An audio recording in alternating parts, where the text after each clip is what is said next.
Bon. Bonsoir à toutes et à tous. Vous m'entendez bien, non? Ça va? Ça va bien, c'est clair? Bon.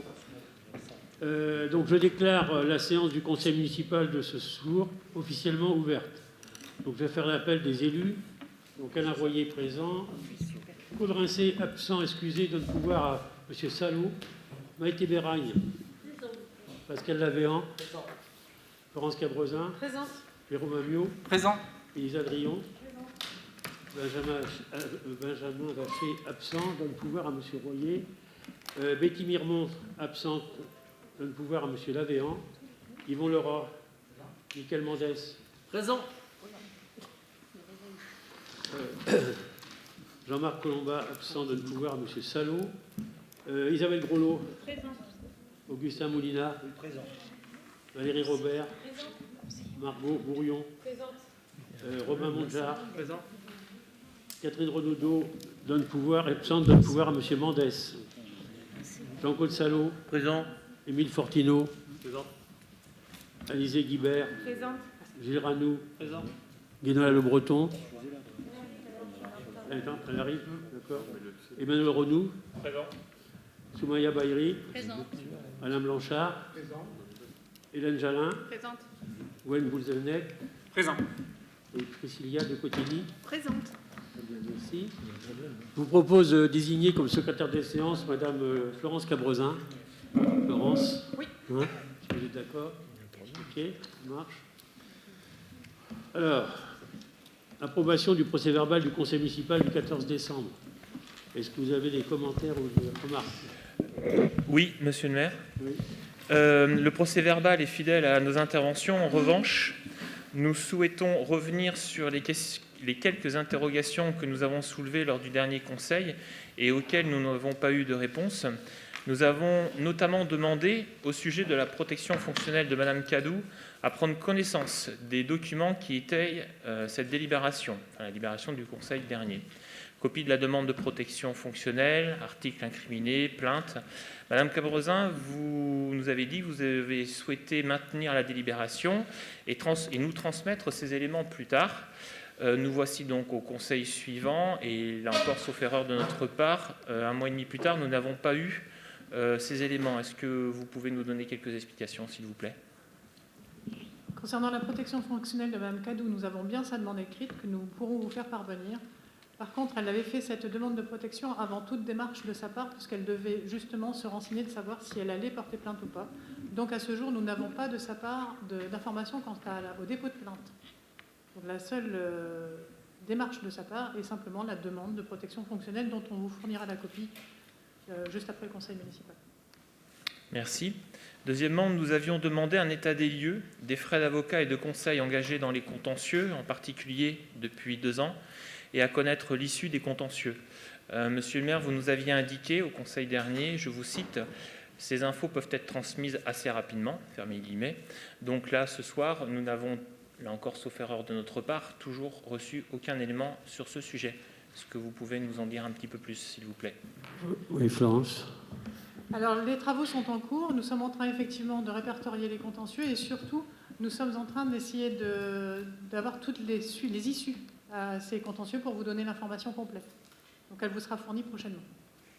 Donc le prochainement, c'est... Non, vous ne pouvez pas m'en dire plus sur le prochainement. La dans nuance dans le Dans prochainement. les 2 semaines qui viennent. Merci.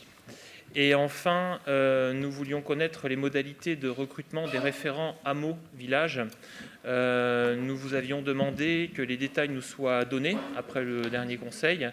Monsieur Amiot, vous nous aviez répondu que vous preniez note de notre demande et que Madame Mirmont, aujourd'hui absente, avait rajouté que vous alliez nous en parler à la commission culture qui suivrait. Or, celle-ci a été annulée et nous n'avons eu, sauf erreur de notre part, aucun détail. Donc, est-ce que vous pouvez nous en dire un petit peu plus, s'il vous plaît? C'est exact. Effectivement, la commission n'a pu se réunir et bien évidemment, les éléments, comme vous le mentionnez, ne vous sont pas parvenus puisque nous préférons les communiquer dans un premier temps lors de cette commission culture. Donc, nous ne manquerons pas, enfin, je ne manquerai pas de vous les apporter lors de cette prochaine commission. D'accord. Nous regrettons quand même que du coup la commission culture ait été annulée, puisque si vous aviez ces éléments, ça aurait pu faire partie d'un ordre du jour de la commission de janvier. C'est dommage. Nous n'avons toujours pas vraiment compris pourquoi la moitié des commissions avaient été annulées au mois de janvier. Voilà, on espère que ça ne va pas trop charger le travail à venir. Cela nous a quand même assez interpellés, puisque vous avez été quand même les premiers à nous dire qu'il fallait être présent et ne surtout pas manquer quelconque commission. Là, on a annulé quasiment la moitié dès le début de l'année. Voilà, on est un peu circonspect sur la chose. On prend note. Non, mais ça va, le circuit va revenir normalement. À partir de février, il n'y aura plus de problème. On a eu un problème en janvier, c'était un mois difficile. Mais à partir de maintenant, donc février, on aura nos commissions habituelles tous les avant-conseils municipaux. Voilà. Alors, le point 5, c'est décision du maire. Est-ce que vous avez des commentaires ou des remarques sur la décision du maire? Il faudrait approuver le PV, monsieur le maire. Avec une dépense d'inscrits, c'est la dépense 4 734 euros. Monsieur le maire, il faudrait peut-être approuver le PV. Comment? Il faudrait peut-être approuver le PV, le procès verbal. Excusez-moi. Alors, qui approuve le procès verbal du dernier conseil municipal? Qui s'abstient? Qui est contre? 29 pour. Merci. Donc, je reviens sur, excusez-moi, sur le point 5, décision du maire. Est-ce que vous avez des commentaires à faire sur les décisions du maire? Il n'y a qu'une dépense qui est inscrite, c'est en adresse et réseau. Là, donc, je vous le dis simplement, c'est, vous savez, c'est le concerne les travaux rue de la Poste de Gèvres et la rue des Meuniers. Il s'agit d'une obligation avant tout travaux pour éviter d'endommager les réseaux. C'est un repérage des réseaux France Télécom, gaz, électricité. Donc, il y a une étude qui est faite avec des repères et des marquages sur le sol. C'est obligatoire avant d'effectuer les travaux. Voilà. Alors, on va passer au point 1 de l'ordre du jour. Donc, premier point, c'est règlement intérieur, conseil municipal, Florence Cabrezin. Conformément aux dispositions de la loi du 6 février 1992 relative à l'administration territoriale de la République, le conseil municipal nouvellement élu a adopté son règlement intérieur le 28 septembre 2020. Suite au contrôle de légalité de la préfecture, certains points du nouveau règlement intérieur doivent être précisés. De plus, nous avons apporté aussi quelques petites modifications suite à vos observations. Vu les modifications présentées aux commissions ressources du 12 janvier 2021, il est proposé aux membres du conseil municipal d'adopter le nouveau règlement intérieur. Merci. Est-ce que vous avez des remarques, questions sur ce point? Ah, pardon. Oui, nous prenons acte qu'il y a prise en compte du contrôle de légalité et de nos remarques en commission ressources, notamment le délai de réponse aux questions écrites qui est porté au CM suivant, au acté à 15 jours au lieu du CM suivant. Donc, merci de cela. Néanmoins, nous avons 3 éléments qui demeurent problématiques. Le premier, le délai pour poser des questions orales est raccourci à 24 heures au lieu de 48. Mais sur le libellé, à l'article 6, le mercredi matin a été maintenu en lieu et place du jeudi matin. Donc il y a une petite erreur si on tient compte. Tout à fait, c'est une erreur matérielle, elle sera corrigée. Voilà. Les séances, deuxième point, les séances du conseil municipal filmées et diffusées. Comme vous l'avez acté en commission ressources, il s'agit de mentionner clairement que le conseil municipal fait l'objet d'une captation, comme ce soir, pour diffusion. Mais cela n'est pas explicite dans le texte soumis à approbation. En effet, en page 14, il est indiqué que les séances du Conseil font l'objet d'un enregistrement sonore. Nous proposons, en lieu et place, que les séances du Conseil font l'objet d'un enregistrement audiovisuel et d'une diffusion sur le site de la mairie. On est bien sur une captation vidéo et non pas simplement sur du son. La captation vidéo a notamment lieu du fait des circonstances Covid actuelles. Il n'est pas certain que dans les circonstances par la suite, elle soit maintenue. Par contre, la captation sonore sera effectivement toujours réelle. Alors, ça présentera aucun intérêt pour le public que d'avoir une captation sonore. Oui, mais le public pourrait être dans la salle quand les conditions sont redevenues normales. Quand les conditions seront revenues normales, Madame Cabrezin, nous reviendrons à la mairie. Oui. Il y a 20 places à la mairie, 30 places. Les films aujourd'hui sont vus par 500, 600, 700 personnes. Ah ben, vous pouvez regarder vos chiffres. Hein. Le nombre de vues n'est pas le nombre de personnes qui voient, c'est un nombre de vues. Très bien. Alors, imaginons que des personnes passent leur temps à le regarder plusieurs fois, ce film. Imaginons-le. On n'est pas sur 30 places. On a en l'occurrence aujourd'hui un progrès. C'est un vrai progrès démocratique. C'est un moment qui permet aux gens justement de s'intéresser, alors que c'est pas facile, à la vie municipale. Ce serait vraiment un recul qui serait dommageable. Écoutez, ce que je vous propose, c'est que ce soit réétudié. C'est dommage que ce n'ait pas été approfondi en commission ressources, mais ce que je vous propose, c'est que ce soit réétudié et qu'auquel cas, on refasse une modification. Oui, je sais, vous avez indiqué l'audiovisuel. Je vous ai dit que c'était mentionné déjà dans le règlement intérieur. Moi, je m'appuyais sur l'article où c'était mentionné qu'il y avait bien une captation audiovisuelle. Si cela ne vous convient pas, à ce moment-là, on va réétudier les faisabilités techniques et les faisabilités financières de ces captations, parce que moi, j'aimerais avoir quand même une évaluation financière de ces surcoûts avant de pouvoir vous répondre. J'entends bien que cela implique un surcoût, et vous avez raison de le mentionner, c'est absolument exact. En l'occurrence, cela fait 2 fois, dans 2 commissions différentes, à 2 époques différentes, septembre et janvier, que nous insistons sur le fait pour que ce soit indiqué au règlement intérieur qu'il y ait une captation et un enregistrement audiovisuel. Et je vous le redis, sur l'autre article, il était bien mentionné audiovisuel, et je me suis appuyé sur l'article où c'était bien mentionné, pour vous répondre. Et donc là, aujourd'hui, on est revenu en arrière, on est à sonore. Ben non, parce qu'on n'a pas changé l'intitulé. Là, l'intitulé en page 14, c'est enregistrement sonore. Il n'y a que sonore. Il n'y a rien La d'autre. mention audiovisuelle est bien mentionnée dans le règlement intérieur. Non, non. Dans le titre uniquement enregistrement des débats et retransmission audiovisuelle, et dans le texte, les séances du Conseil font l'objet d'un enregistrement sonore. On n'a que ça. Et vous citez même l'article L21-21-18 du CGCT, qui précise la chose suivante. Sans préjudice des pouvoirs que le maire tient de l'article L21-21-16, les séances peuvent être retransmises par les moyens de communication audiovisuelle. Tout à fait. Et c'est à cet article-là que je me réfère et que je mentionne dans l'article 20 de notre règlement intérieur. Et donc, le titre est impropre. Le titre, indique article bien 20, retransmission audiovisuelle, c'est impropre. En faisant référence, retransmission audiovisuelle fait bien référence à l'article 21-21-18 du CGCT qui est mentionné en toutes lettres dans notre article 20. Et donc, pourquoi dit-on retransmission audiovisuelle dans le titre alors que la retransmission est sonore? Mais la retransmission dans le titre fait référence à ce qui est mentionné dans le règlement intérieur en réécrivant exactement l'article du CGCT. Non, non, je suis désolé. Non.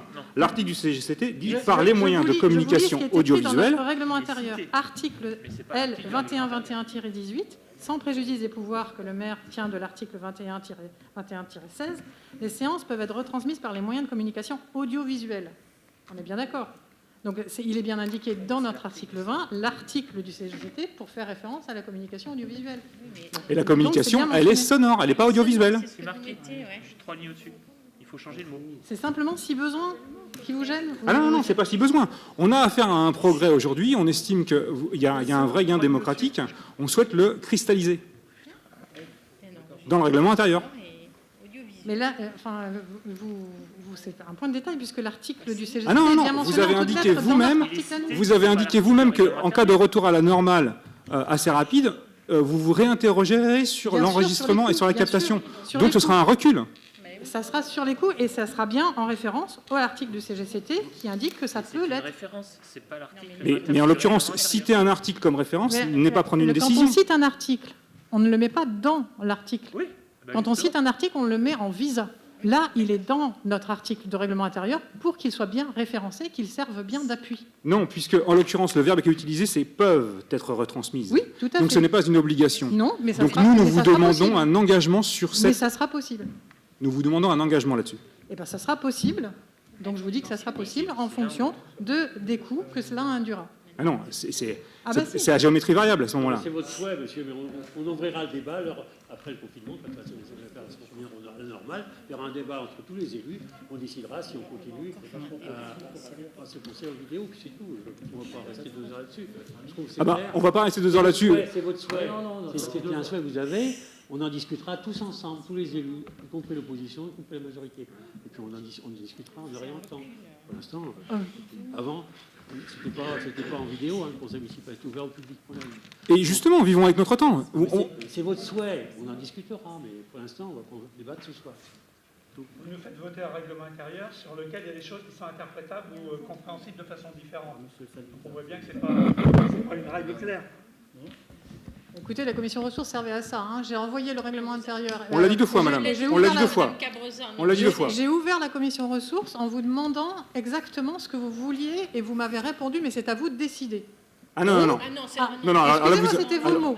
C'était exactement vos mots, mais c'est à vous de décider. L'ouverture de la séance, soit pour autant sur le point de la communication audiovisuelle, on était très clair. C'est à vous de décider. Non, non, non. Ce soir, nous vous présentons un règlement intérieur qui a été modifié conformément au contrôle de légalité et à ce qui a été acté en commission ressources le 12 janvier. Donc voilà, donc votons. Dernier point, puisque vous ne voulez pas discuter de ce point-là, et qu'en l'occurrence, on l'avait quand même signalé 2 fois. L'annexe sur la charte éthique, vous nous sollicitez au mois de septembre, de la même manière que vous nous avez sollicité sur la captation vidéo, pour travailler sur le sujet de la charte éthique. Nous vous avons donné à cette époque-là un accord de principe. Pour nous, ce sujet revêt un enjeu très fort. Mais aucune proposition n'a été faite depuis 4 mois. Le sujet annoncé comme « à travailler ensemble » reste donc complètement entier. En conclusion, nous avons voté contre ce projet de règlement intérieur au mois de juin, notamment parce que le règlement intérieur proposé était pire que le précédent, mais également parce qu'il n'y avait pas d'annexe.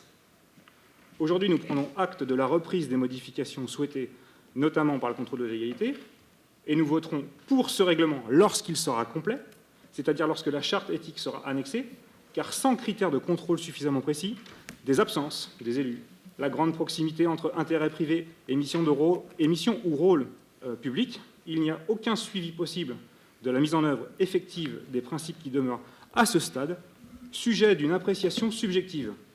Pour ne pas rester dans l'incantatoire et dans le flou, il faut se doter rapidement d'une charte efficiente. Pour cela, il nous semble que le travail d'élaboration de la charte ne relève sans doute pas de la commission ressources, mais d'une commission éthique ad hoc, élargie, et nous l'avons également souligné au mois de septembre. En conséquence de quoi, nous voterons contre l'adoption de ce règlement.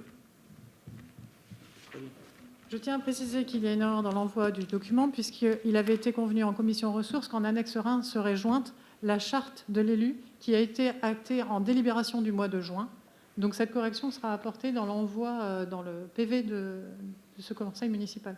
Et ça a aussi été discuté en commission ressources. Donc nous considérons que la charte déjà qui a été délibérée au mois de juin est déjà un fondement. Je sais qu'elle ne vous convient pas et qu'elle est trop légère. Il y a effectivement un travail d'éthique à faire, ça j'en conviens forcément avec vous, il n'y a pas de problème là-dessus. Simplement, dans le temps qui m'est imparti, les engagements du mois de septembre n'étant pas les miens, puisque je ne suis aux responsabilités que depuis la fin de l'année, dans le temps qui m'était imparti, il ne m'était pas possible de vous proposer un groupe de travail pour travailler ce sujet. Donc on verra à l'avenir si ça devient possible. Très bien, donc on va passer au... Oui. Je voudrais juste vous faire remarquer, Monsieur Jean-Claude Salot a 2 pouvoirs. Or, il me semble que ce n'est pas ce qui était convenu.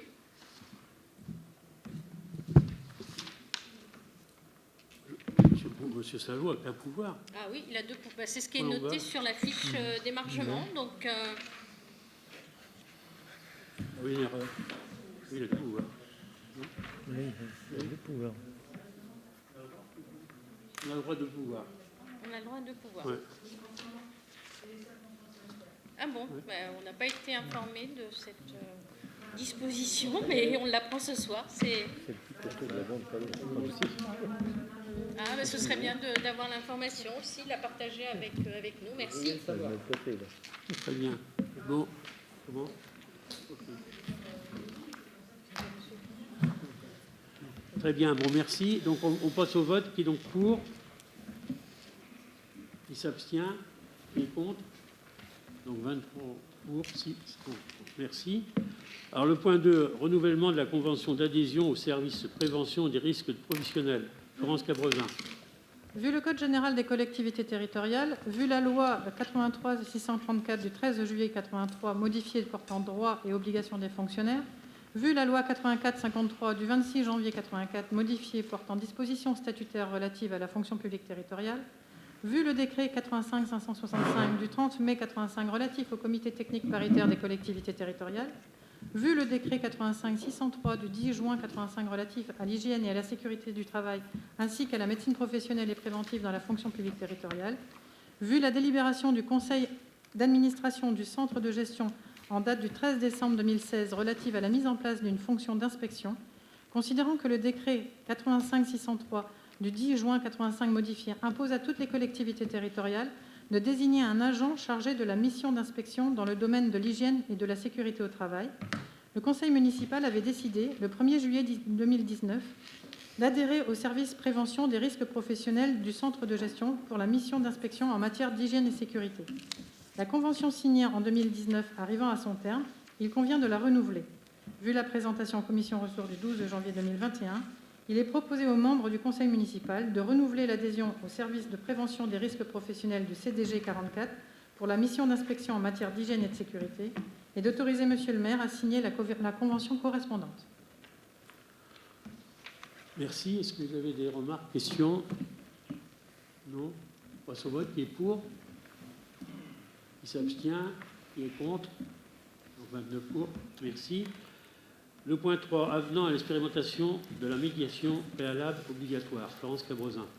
L'article 5, 4 de la loi numéro 2016-1547 du 18 novembre 2016 de modernisation de la justice du XXIe siècle prévoit, à titre expérimentable pour une durée de 4 ans maximum, à compter de la promulgation de la loi, que les recours contentieux formés par les agents publics relevant de la loi 83-634 du 13 juillet 83 portant aux droits et obligations des fonctionnaires à l'encontre de certains actes relatifs à leur situation personnelle puissent faire l'objet d'une médiation préalable obligatoire. Dans la fonction publique territoriale, la mission de médiation préalable obligatoire est assurée par les centres de gestion de la fonction publique territoriale sur la base des dispositions du premier alinéa de l'article 25 de la loi 84-53 du 26 janvier 84. Le CDG de Loire-Atlantique s'est porté candidat pour la mise en œuvre de cette expérimentation. Dans ce cadre, la commune de Trélières a adhéré à l'expérimentation en signant la convention proposée par le CDG de Loire-Atlantique sur la base du décret 2018-101 du 16 février 2018 portant expérimentation d'une procédure de médiation préalable obligatoire en matière de litige de la fonction publique et de litiges sociaux. Initialement, le décret 2018-101 prévoyait que la procédure d'expérimentation avait vocation à s'appliquer aux recours contentieux susceptibles d'être présentés jusqu'au 18 novembre 2020, date qui correspondait à la durée de 4 ans d'expérimentation telle que fixée par la loi 2016-1547. Mais un récent décret de 2020-1303 du 27 octobre 2020 a reporté la date limite de l'expérimentation en la fixant désormais au 31 décembre 2021.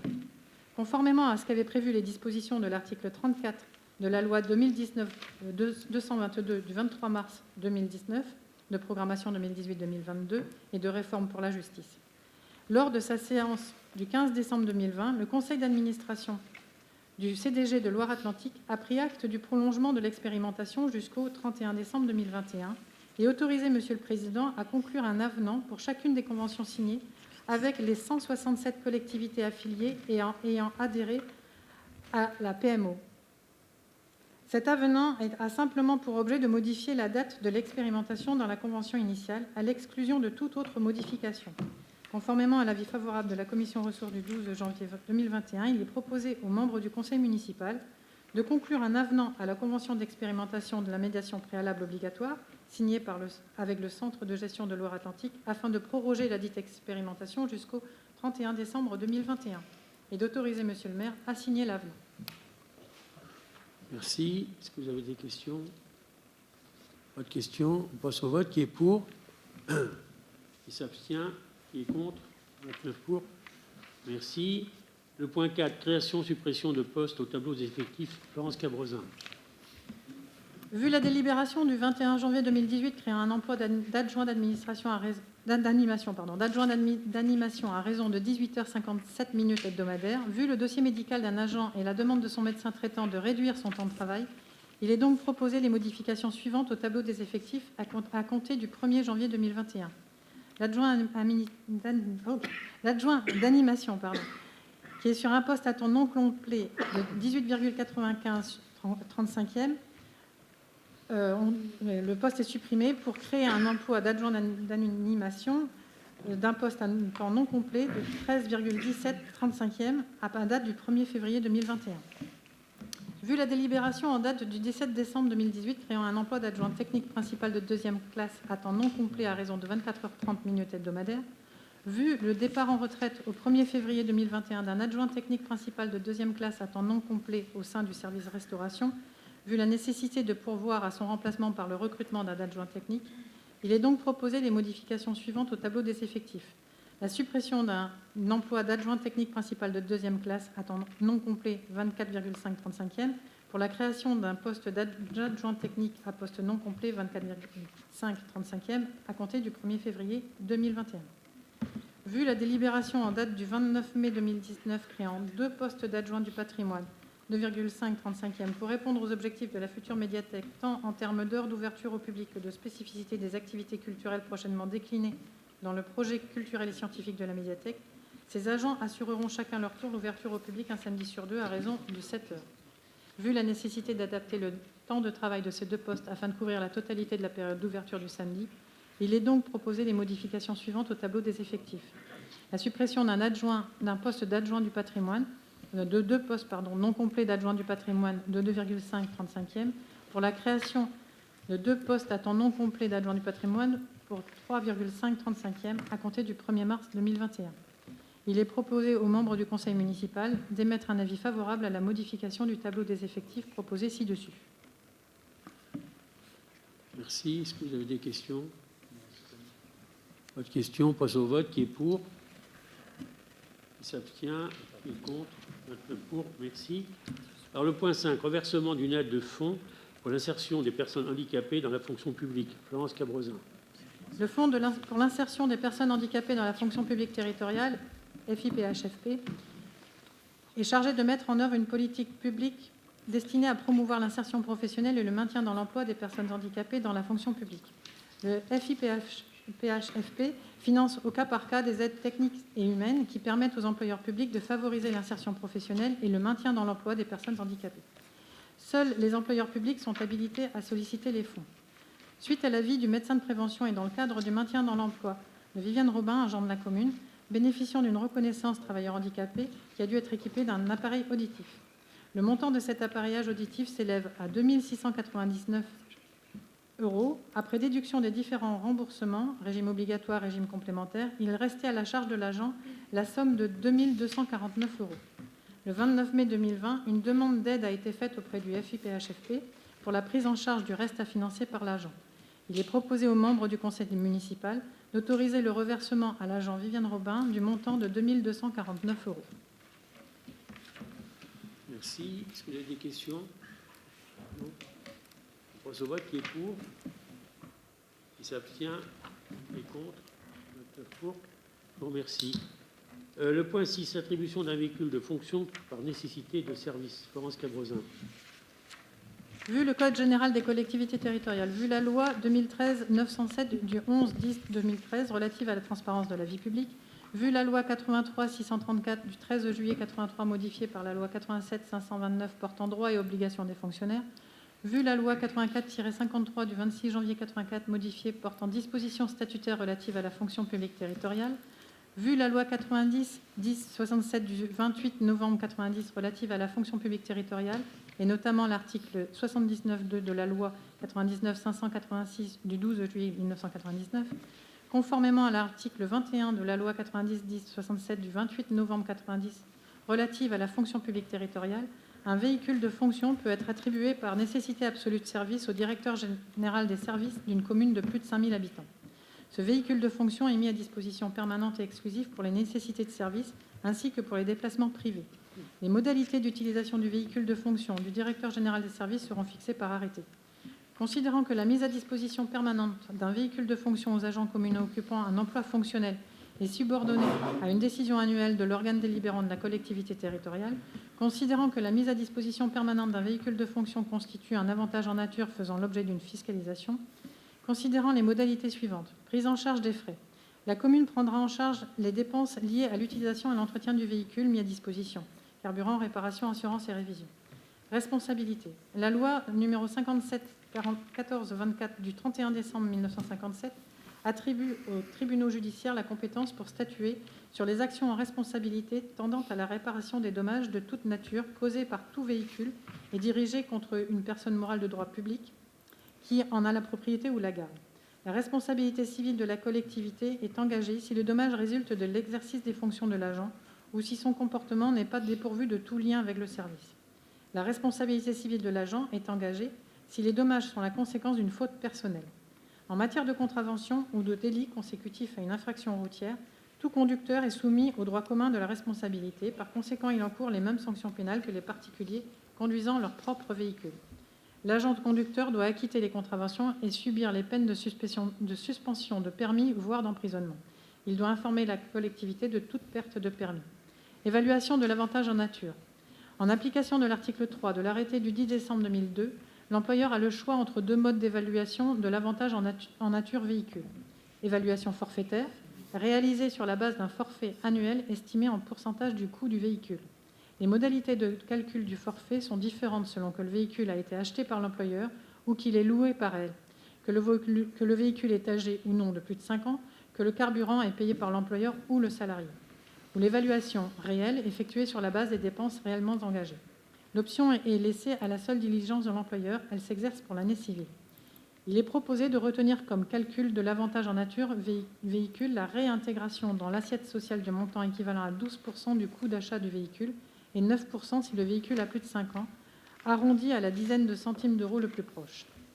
Il est proposé aux membres du conseil municipal d'approuver l'attribution d'un véhicule de fonction à la directrice générale des services tel que présenté ci-dessus pour l'année 2021 et d'autoriser Monsieur le maire à signer tout acte et documents relatifs à cette affaire. Oui, madame. Alors, cette délibération fait suite à 2 délibérations plus anciennes pour lesquelles les élus de l'opposition s'étaient abstenus. La première en 2018, elle avait un effet rétroactif et elle n'était pas étayée de justification quant à la nécessité de service. La deuxième en 2019 ne présentait toujours pas de nécessité de service avérée.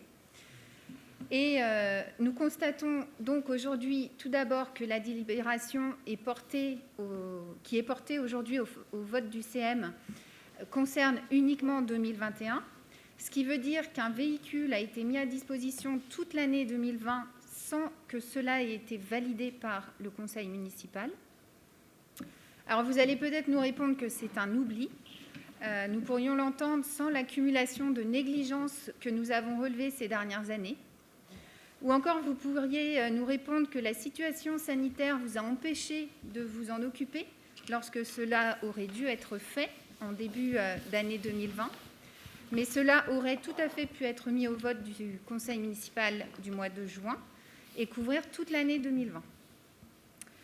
Quoi qu'il en soit, comme nous l'avons déjà dit en commission ressources, nous constatons également que cette délibération sur l'attribution d'un véhicule de fonction ne comprend encore une fois aucune explication justifiant la nécessité de service et encore moins la nécessité absolue comme c'est écrit dans le texte.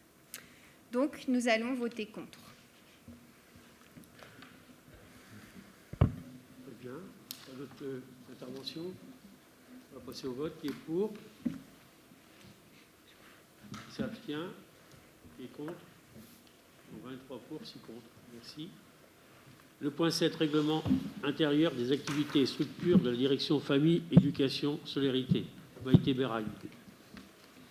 Alors,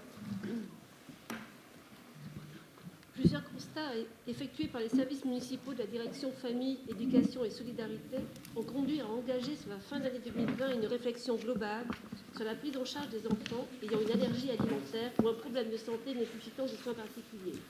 Pour info, ça représente 140 enfants sur la commune. L'absence de cadre précis et formalisé sur l'accueil de ces enfants et le manque d'informations auprès des familles amènent en effet plusieurs limites. La fiche sanitaire qui doit être complétée chaque année est mal renseignée par les familles, confusion entre allergies et habitudes alimentaires, et les pièces justificatives associées ne sont pas toujours fournies. Certaines allergies alimentaires ou maladies ne sont pas toutes confirmées par un projet d'accueil individualisé. En interne, mairie, les responsables de structure n'ont donc pas toujours une information suffisamment claire sur les problèmes de santé de l'enfant et le partage d'informations sur les allergies ou maladies nécessite d'être mieux organisé entre les services municipaux en charge de l'accueil du mineur, et ce, afin de garantir la sécurité des enfants accueillis. Une concertation entre les différents services de la direction et les directeurs d'écoles publiques et privées a permis de redéfinir les procédures internes, le cas d'intervention de chacun et les modalités de partage d'informations mairie-école. En conséquence, le règlement intérieur de chaque activité et structure d'accueil est modifié pour prendre en compte ces nouvelles dispositions. En complément des règlements intérieurs existants et créer un règlement intérieur dossier famille, ce document fixe les règles générales de gestion des activités de la direction, dossier administratif, inscription, tarification et facturation assurés par le guichet famille et informe les familles des modalités de traitement de leurs données personnelles. La création de ce nouveau règlement intérieur, commun à tous les services de la direction, permet d'alléger les règlements intérieurs des activités et structures d'un volet administratif. À noter également qu'au niveau des accueils de loisirs-vacances, le règlement intérieur fait l'objet d'une modification concernant l'accueil du matin. La plage horaire dévolue à l'accueil des enfants est réduite d'une demi-heure, 7h45, 9h30, au lieu de 7h45, 10h, peu d'enfants étant accueillis sur la tranche 9h30, 10h, et ce changement permettra aux équipes d'animation d'engager plus rapidement le programme d'activité prévu. Cette modification n'impacte en rien l'amplitude d'ouverture des structures puisque les horaires de fonctionnement sont inchangés, 7h45, 18h30. Il est proposé aux membres du conseil municipal de valider les règlements intérieurs présentés, de les rendre applicables de suite et à chaque rentrée scolaire à suivre. Bien, merci. Oui, M. Blanchard. Vous nous demandez ce soir de nous prononcer sur la modification des règlements intérieurs des activités structures de la direction famille, éducation, solidarité, sans que cela ait été présenté en commission, sans que nous n'ayons pu y poser des questions. La commission, qui selon le calendrier diffusé fin décembre 2020, devait se tenir en janvier 2021, a dans un premier temps été annulée et reportée à une date ultérieure. Finalement, elle ne s'est pas tenue du tout, l'adjointe aux affaires scolaires n'ayant pu trouver une date disponible pour tenir cette réunion. Ce n'est pas vous qui aviez souligné l'importance des réunions de commission lors du conseil municipal du 9 novembre. M. Lavéan d'abord, suivi de Mme Béragne, puis de M. Vachet, pour terminer par M. Rincé, tous reprenant la même ritournelle. Je cite Mme Béragne. « Nous abordons ici le renouvellement du PEDT, de la convention OGEC, vue en commission famille et enfance, commission à laquelle les membres de l'opposition n'ont pas souhaité participer alors qu'elle pouvait se tenir. Cette regrettable décision n'ayant pour but que de paralyser l'action municipale pour laquelle les Tréliérains nous ont élus, nous ne répondrons donc à aucune question qui aurait pu être posée en commission. Aujourd'hui, ces propos que vous avez tenus, c'est un peu comme un boomerang. En effet, que constatons-nous? Que 3 commissions ont été annulées, 2 sous prétexte qu'aucune délibération les concernant n'était prévue au conseil municipal, les commissions culture et vie associative, la 3e pour faute de disponibilité de sa responsable, l'adjointe. Faut-il vous rappeler ici que le responsable de chacune des commissions est le maire, il en est même le président. Vous nous accusez parfois d'être donneurs de leçons, à d'autres occasions vous parlez de notre amateurisme, on pourrait vous renvoyer le compliment, parler de manque de professionnalisme, voire de sérieux, ou plus encore de manque de respect pour les membres des commissions, dont les élus nouvel-air. Nous vous rappellerons simplement le règlement intérieur du conseil municipal, qui prévoit son article 12, que toute affaire soumise au conseil municipal doit être préalablement étudiée par une commission. La conclusion est simple, la délibération numéro 7 que vous nous présentez, n'ayant pas été étudiée en commission, doit être retirée pour être préalablement étudiée par la commission famille, éducation, solidarité. Je rappelle quand même que vous avez reçu les documents, que le service vous a envoyé les documents à ma demande. Rassurez-moi, vous avez pu les lire, vous avez pu les lire. On ne fait qu'une seule commission et tous les dossiers, vous me les envoyez, puis on les voit en commission, en conseil municipal. Monsieur Renoux, je vous rappelle que vous-même, quelquefois, vous parlez de disponibilité. Alors, je vous prie de m'excuser d'avoir travaillé sur cette partie de janvier. Je vais faire en sorte que mon emploi du temps professionnel corresponde à nos réunions. Madame Baragne, il est regrettable de voir qu'avec l'absence d'une seule élue de votre groupe, tout se paralyse. Je ne vais pas y arriver. Tout est paralysé. Voilà, là c'est mieux. Il est dommage que pas un seul autre des élus, des 22 autres élus de votre groupe, ne puisse pas animer une commission où l'ordre du jour pouvait parfaitement être tenu, et des sujets, il y en avait. Même pour la commission culture, on l'a dit tout à l'heure, on aurait très bien pu avoir un ordre du jour. La vie associative, on sait que vous avez commencé les consultations avec les associations pour préparer les assises. Nous aurions bien aimé avoir le protocole, comment vous faites, qui vous allez voir, vers quels objectifs. Enfin, les ordres du jour, il y en avait. Donc, et si chaque commission ne doit pas se tenir parce qu'un élu n'est pas présent, soit-il indispensable, ça devient problématique pour l'avenir.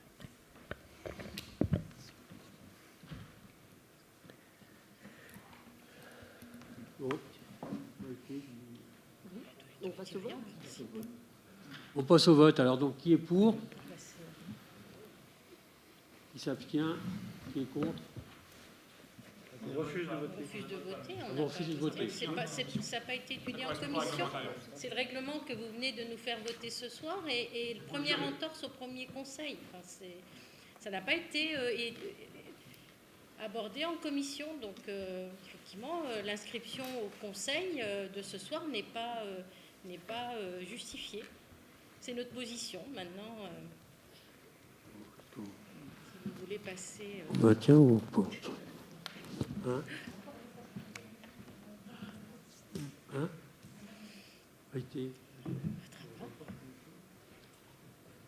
je ne suis pas sûre.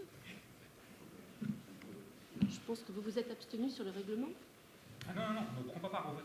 Non, madame fait référence au règlement qui a été voté. Vous l'avez adopté, donc c'est le règlement qui s'applique. On ne peut pas... Pas parce qu'on a voté contre que ce règlement ne s'applique pas. Oui, c'est... Il ne s'applique pas parce qu'on n'a pas voté. Bon, allez, je tranche le débat. On va reporter ce point 7. Comme ça va répondre à votre demande. Des fois, on est à l'écoute de l'opposition. Très bien. Donc, le point 8 maintenant. Donc, SAC de Virlou, secteur Bosquet des Sources, approbation de cahier des charges de cession des terrains CCT. Jean-Claude Salot. La zone d'aménagement concerté de Virlou a été créée par délibération en date du 3 décembre 2004, en vue de la réalisation d'un programme de logement. Par délibération en date du 20 septembre 2010, le périmètre de l'opération et le dossier de création de la ZAC ont été modifiés. Le dossier de réalisation de la ZAC, comportant notamment le programme prévisionnel de construction et les modalités financières prévisionnelles de financement, ainsi que le programme des équipements publics, ont été approuvés par délibération en date du 21 février 2011. Une convention publique d'aménagement a été signée entre la commune et la CELA le 27 décembre 2004. La convention étant arrivée à son terme le 31 décembre 2018, tandis que l'opération n'était pas achevée, la commune de Treillères a souhaité à nouveau concéder la ZAD de Virlou à un aménageur afin d'achever cette opération. Ainsi, la nouvelle concession d'aménagement a été confiée au groupement Métais-Val d'Erdre Promotion, par délibération en date du 1er juillet 2019. Le traité de concession ayant été notifié à l'aménageur le 31 juillet 2019. En vertu de l'article L.311-6 du Code de l'urbanisme, un cahier des charges de cession de terrain doit accompagner la cession ou la concession d'usage de chacun des terrains, si dans un périmètre dans une ZAC. Ce CCT est le document contractuel entre l'aménageur et l'acquéreur qui précise les conditions de cession des terrains de l'opération. Il est approuvé à chaque cession par le maire. Il doit indiquer le nombre de mètres carrés de surface de plancher dont la construction est autorisée sur la parcelle cédée. Il peut en outre fixer des prescriptions techniques, urbanistiques et architecturales imposées pour la durée de la réalisation de la zone. L'aménageur a proposé au comité de pilotage réuni le 24 novembre 2020 le projet de cahier des charges pour les tranches 1 et 2 du Bosquet des Sources. Ce cahier des charges constitue le document de base. La surface de plancher autorisée sera précisée à chaque session. Il a par ailleurs été proposé de faire valider au conseil municipal ce document. Ainsi, après les mesures de publicité, le CCCT sera opposable aux demandes d'autorisation d'urbanisme. Considérant la présentation faite en comité de pilotage le 24 novembre 2020, considérant la présentation faite en commission aménagement le 5 janvier 2021, il est proposé aux membres du conseil municipal, d'approuver le cahier des charges de cession des terrains et ses annexes, tels qu'annexés à la présente délibération, et d'autoriser Monsieur le maire à approuver le dit cahier des charges avec la surface de plancher complétée à chaque session. Merci. Est-ce que vous avez des questions?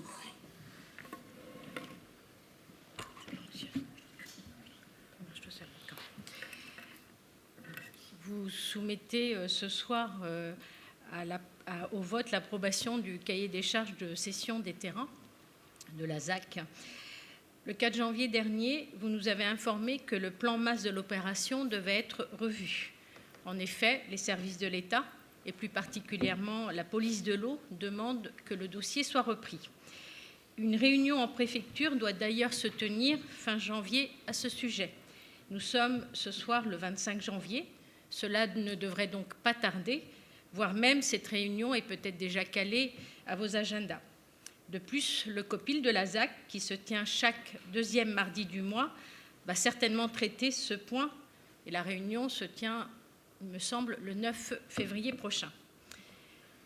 Avec l'ensemble de votre exposé, on constate que des modifications du plan de masse vont certainement être demandées.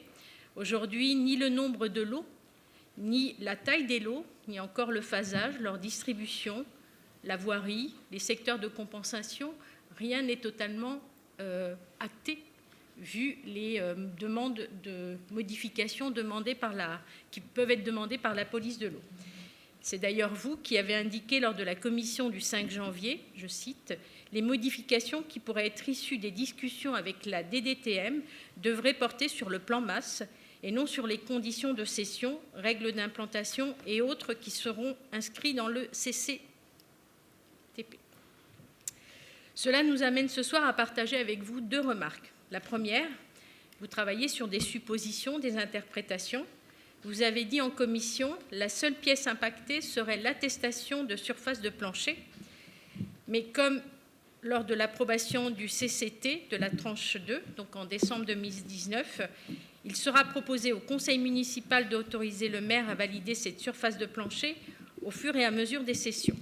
Les autres modifications pourraient concerner le bilan de l'opération, mais sans impacter le CCT pour autant. Or, nous ne savons pas objectivement sur quoi va aboutir cette réunion en préfecture et du coup, les modifications qui peuvent en découler. Deuxième observation,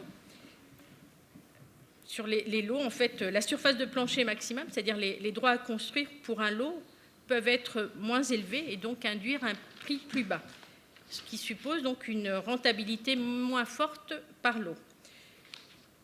Vous l'avez indiqué, si le bilan devait être impacté, c'est parce que chaque lot ou le plan masse après avis de la police de l'eau ressortirait minoré. Un projet globalement moins rentable, car des parcelles moins grandes, moins nombreuses, ou les deux éléments combinés, ce qui constitue un changement majeur. Du fait de ces deux observations, aujourd'hui on ne sait pas ce qui va changer, et on peut supposer que ces changements vont être des changements majeurs. Il nous paraît prématuré de permettre la commercialisation en votant ce CCT.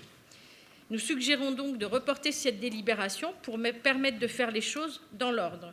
Si vous décidez néanmoins de le soumettre au vote, nous voterons contre, considérant que plusieurs points sont encore imprécis à ce stade pour engager la commercialisation des lots dans des conditions transparentes pour tous. Vous avez répondu en commission qu'on souhaitait maintenir ce point à l'heure du jour de ce conseil d'aujourd'hui, de ce soir, parce que déjà la ZAC, enfin le Bosquet des Sources, a déjà pris pas mal de retard compte tenu des événements du Covid et tout ça. Donc on tient à maintenir ce point et de faire voter ce soir. Néanmoins, j'entends qu'il y aura peut-être des modificatifs, suite à la réunion qu'on aura le 28 janvier. Et c'est pas forcément, ça impactera peut-être peu de l'eau, je ne sais pas, peu de terrain, je ne sais pas, on ne sait pas. Vous assurez que ça sera d'une ampleur assez importante, je ne suis pas certain que ce soit ça, mais enfin bon, chacun. On verra, on jugera le jour où on aura le résultat de cette réunion du 28 janvier. Pour l'instant, on s'y tient, on tient à faire passer ce soir ce point à l'ordre du jour pour éviter de perdre encore du temps sur cette opération. Voilà. Est-ce qu'il y a d'autres questions? Donc on passe au vote. Qui est pour? Qui s'abstient? Qui est contre? Donc 23 pour, 6 contre, merci. Alors, maintenant, il y a la présentation du rapport d'activité 2019 de la CCG par son président, Yvon Leroy. Yvon, merci, monsieur le maire. D'abord, je tiens à vous excuses pour ce retard. Voilà. Donc, oui, je voulais vous présenter mes excuses pour ce projet de 2019 qui est présenté en janvier 2021. On a quelques circonstances atténuantes et en particulier des problèmes sanitaires que vous connaissez pas. Vous parliez plus fort, monsieur Leroy. Plus fort? Bon. Retire ton masque. Ah. J'ai fait le Bon, est-ce que c'est mieux là? Poser à un président. Ah si. Non, j'ai beaucoup d'humilité. Vous savez. Un peu plus fort. Donc d'accord, donc je renouvelle mes excuses pour cette présentation en janvier. Ce que je vous propose, c'est passer en revue, bien sûr, les activités en faisant un zoom sur la particularité apportée de la CCEG à la commune de Tréguières. Alors, concernant le CLIC et les services de proximité, il y a un constat qui est celui-ci, c'est que les habitants de la communauté de communes d'Erdregef vieillissent également, puisque 21% de la population a plus de 60 ans. C'est dire combien ces services de CLIC et du CLSC, le contrat local de santé, ont été sollicités. Pour information, nous avons traité, 1200 nouveaux dossiers de CLIC, dont 200 pour la commune de Tréguières. En ce qui concerne le CLIC également, nous avons une augmentation de 13% des requêtes professionnelles et 119 Tréguiérains accompagnés par le CLIC en 2019. N'hésitez pas à faire connaître nos services qui sont, je crois, très performants pour vous aider à solutionner des problèmes. Concernant les services de proximité,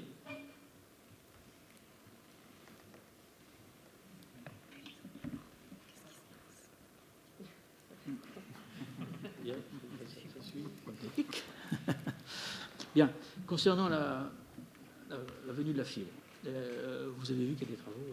Alors, 3 points. Sur le secteur de Ragon, la zone d'activité et les zones pavillonnaires, ainsi que les zones route du Verger et chemin des Closes, sont finalisés et disponibles à la commercialisation. Donc vous pouvez, les gens qui y habitent, commencer à vous connecter. Concernant le secteur Bourg et Pigeon Blanc, les travaux d'installation du réseau en cours sur le premier semestre 2021. Vous allez avoir quelques perturbations également dans le bourg. Une petite zone au nord-ouest du bourg est commercialisable. Déjà, vous pouvez là aussi commencer à vous connecter. La majorité des prises sera donc disponible à la commercialisation à fin 2021. Concernant le secteur de la Ménardet et la Noé-Violin, les études sont en cours avec pour objectif de finaliser le déploiement au premier semestre 2022. Le service de charge du déploiement de l'échelle de la CCEG nous viendra présenter au prochain conseil communautaire son projet. On va vous inviter à venir présenter ce projet. Concernant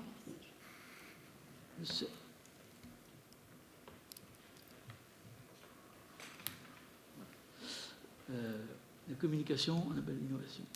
Vous êtes un petit peu en retard. Voilà. Donc la carte unique de la bibliothèque, vous savez qu'on avait fait voter au niveau de la communauté de communes des RGF, c'est la gratuité. La gratuité pour les personnes.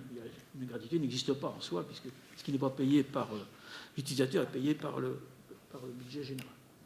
Donc la mise en place unique pour les médialités concomitantes à l'ouverture de la nouvelle médiathèque de Tréguières, c'est tombé à peu près pareil. En ce qui concerne la Tréguières, c'est une vraie réussite, puisque la médiathèque de Tréguières compte maintenant parmi ses abonnés près de 600 usagers venant de communes voisines. Vous voyez comme quoi c'était un bien nécessaire. Contre 3500 usagers à Tréguières. Donc il y a eu un bond fantastique. On ne peut que s'en féliciter que ce travail qui a été fait porte ses fruits et que les Tréguiériens ont répondu très positivement. Voilà. Concernant la culture, les actions engagées dans le cadre du projet culturel territoire, on a plus d'une centaine de collégiens impliqués dans la folle journée et dans la nuit des libertés à Trans-sur-Erdre, et une dizaine d'enfants et multi-accueil ont assisté à ces 2 spectacles. Je crois que c'est un véritable succès, partagé par les corps enseignants, les enfants, les parents qui ont bien voulu venir regarder ce spectacle. Et je crois que c'est un grand merci que je vous dois. Dans la mesure du possible, bien sûr, vous avez bien vu qu'en 2021, ça ne pourra pas être reconduit. Je pense, j'espère de tout cœur qu'en 2022, on pourra le faire et faire profiter les collégiens de Trélières. Concernant les ateliers organisés dans les écoles de Trélières, les maternelles et les élémentaires publics et privés, ce sont plus de 1000 élèves tréliérains touchés par les actions d'éducation artistique en 2019 qui ont eu concours à ce projet, en particulier le Salon du Livre qui se tient à Sucé-sur-Erdre et les spectacles. À Sucé-sur-Erdre, ce sont 330 élèves que nous avons pu déplacer et les spectacles, c'est 700 élèves qui ont participé à la présentation de ces deux spectacles. En ce qui concerne les spectacles grand public, je ne sais pas si certains d'entre vous ont pu y participer en 2019, mais 200 personnes, 200 spectateurs ont bien pu voir ces spectacles, qui étaient de très bonne facture. Je vous invite l'année prochaine, quand on pourra évidemment les déployer, que vous pouvez venir y assister. Alors, concernant la mobilité, vous savez que la mobilité, c'est un axe prioritaire de notre développement. L'axe majeur, on est tous d'accord, c'est pour favoriser le changement du mode de transport. Pour votre information, sur la communauté de communes d'André-Gers, c'est 220 000 mouvements qui est fait par jour. Quand on m'a donné ce chiffre, je pensais qu'il y avait une erreur, il y avait un zéro de trop. Non, mais effectivement, 220 000, c'est colossal. Donc il y a quand même matière à réflexion, ce qui était porté par le vice-président, et nous allons apporter des corrections, ou tout au moins des améliorations.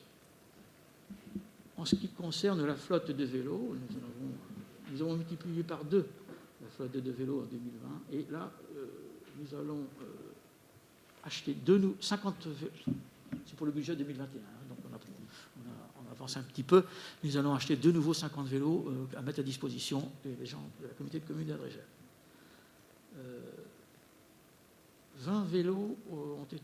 Alors, pour l'année 2019, les Tréliérains ont bien joué le jeu, puisque 20 locations de vélos pour les Tréliérains en 2019, soit un quart des locations sur le territoire. Donc, félicitations à tous les gens qui font du vélo. Nous allons donc, comme je l'ai bien dit, renforcer ce genre de travail, ce genre de sport. Concernant les accessibilités, 3 classes de Trélières ont participé à la semaine de l'accessibilité en 2019, 2 Alexandre Vincent et 1 Joseph Roux, ce qui correspond à 90 élèves. Concernant l'assainissement non collectif, 10 propriétaires de Tréliérains ont reçu une aide financière pour la réhabilitation de leur installation pour un montant de 47 000 €. Une quarantaine de Tréliérains ont fait appel au SPANC en ce qui concerne les dépôts d'études, de sol, les renseignements administratifs et autres. Donc vous voyez, nous sommes très sollicités dans le cadre du SPANC.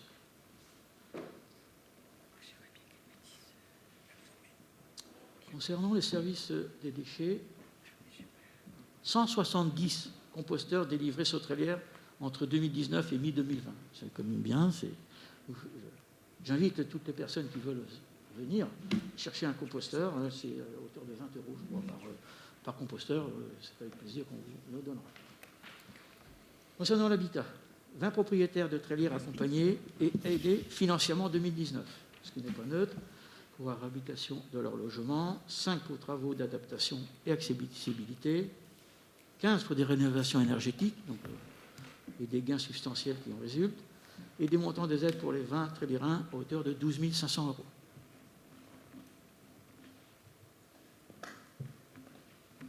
Concernant l'urbanisme, vous savez que le service ADS travaille également pour la communauté de communes d'André-Gers, bien sûr, mais également pour la commune de Nozay, la communauté de communes de Nozay et celle de Blain, ce qui signifie qu'elle travaille pour 23 communes.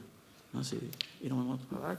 Alors, le travail est facilité maintenant au niveau de l'ADS, puisque au CCEG, nous avons un PLUI, donc déjà le PLU est commun déjà à 12 communes, ce qui n'est pas le cas encore pour le moment, ni pour Nozay, ni pour Blain, ce qui est un peu compliqué.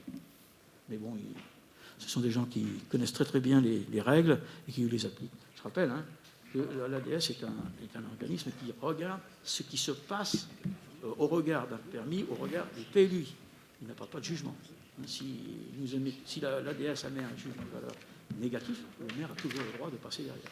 Et nous, on applique la loi. Concernant les actions durables et concertées, Alors, le conseil en énergie partagée, vous savez que nous avons une personne à temps complet chez nous. Personnellement, dans la mandature précédente, j'ai embauché 6 personnes dans le cadre de la développement durable, puisque je considère que c'est un marqueur essentiel pour moi, l'énergie, le développement durable.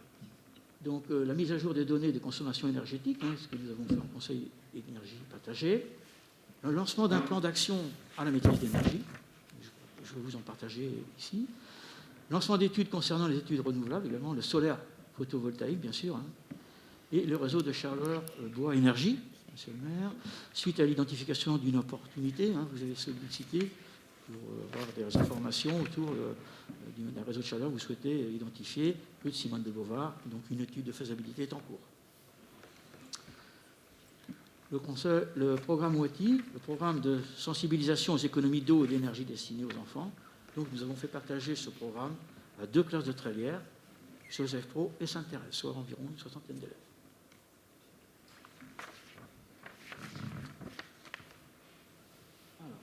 Le contrat de transition écologique, vous savez que j'avais fait intervenir dans la mandature précédente le vice-président pour qu'il est venu faire partager ses orientations et le travail qu'il avait déjà fait au sein de la communauté de communes d'Agen, il était intervenu en conseil municipal. Je crois que ça avait été très bien accepté, très bien vu. C'est un travail extrêmement important. Ils ont travaillé 2-3 ans sur ce dossier. C'est dire combien ils ont perfectionné ce dossier. Et nous allons le porter à connaissance, nous allons renouveler la porter à connaissance très prochainement dans les conseils municipaux. Nous le porterons bien sûr à toutes les communes qui le souhaiteront. Nous ne nous imposerons pas. Et toutes les communes qui le souhaiteront, bien évidemment, nous viendrons avec grand plaisir présenter ce dossier.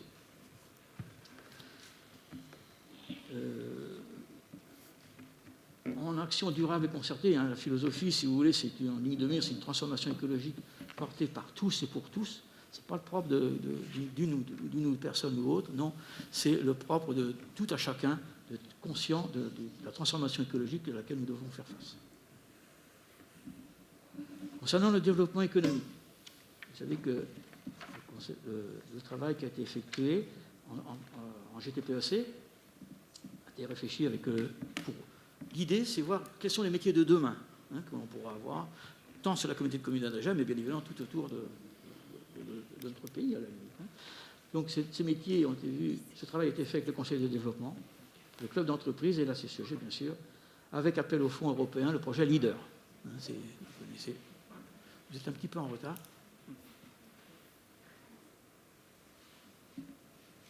Voilà.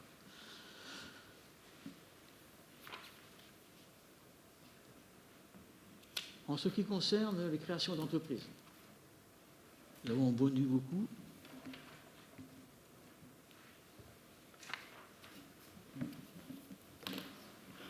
Ah bon. Attendez, voilà. Nous avons nous avons donné 15 hectares et demi. C'est beaucoup. Le problème que nous allons avoir et que nous sommes confrontés aujourd'hui, ce n'est pas tant faire venir des entreprises, c'est avoir du foncier. C'est extrêmement difficile aujourd'hui d'acquérir du foncier, pour diverses raisons, que vous connaissez bien sûr. En fait, il y a des orientations qui sont faites pour garder du terrain pour l'agriculture, et ce qui est pour nous un frein. Il faut que tout le monde vive, j'entends bien. Il y a un petit peu de schizophrénie, à savoir qu'on nous demande bien évidemment de créer des emplois de proximité, bien sûr, et ce qui est tout à fait normal et légitime, d'autant que vous avez encore vu peut-être ce matin, ceux qui étaient sur la nationale 537, le bazar qu'il y avait pour rentrer sur Nantes, sur toutes les pénétrants qu'il y a à Nantes, que ce soit sur la nôtre, mais que route de Vannes, c'est exactement la même chose. Donc nous voulons bien créer des emplois, nous voulons bien, mais ceci dit, nous sommes confrontés à un achat de foncier, ce qui est probant aujourd'hui. Manifestement, ça va être très difficile pour nous d'acheter des terrains dans les 4-5 ans à venir, très clairement. Compte tenu, bien évidemment, achat du foncier, mais également toutes les modalités que nous devrons avoir avec la DTM, les agences de l'eau, etc. C'est complexe. Ce que nous avons fait sur Trélières, en particulier la zone de Ragon, c'est la création des bâtiments Gelin, que vous pouvez voir, le Ragon tertiaire. Nous souhaitons ici, il y aura 600 emplois de créer sur 13 000 m² de bureaux. Je pense que la réalisation sera terminée d'ici encore 2 ans. Il faut prendre le temps aussi, puisqu'il faut assimiler, bien sûr, toutes les infrastructures qu'il y aura. Il y aura l'ouverture d'un restaurant bientôt, mais aussi il y a un hall de sport, etc. 2 créateurs d'entreprises Trélérins soutenus par un prêt d'honneur en 2019. Vous savez que la communauté de communes même donne de l'argent sur présentation de dossier, bien sûr, et pas ça avec une évaluation devant un jury pour leur donner quelques primes pour la création d'entreprises.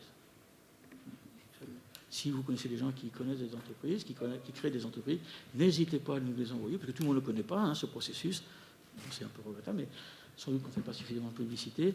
Mais n'hésitez pas à les faire venir nous voir.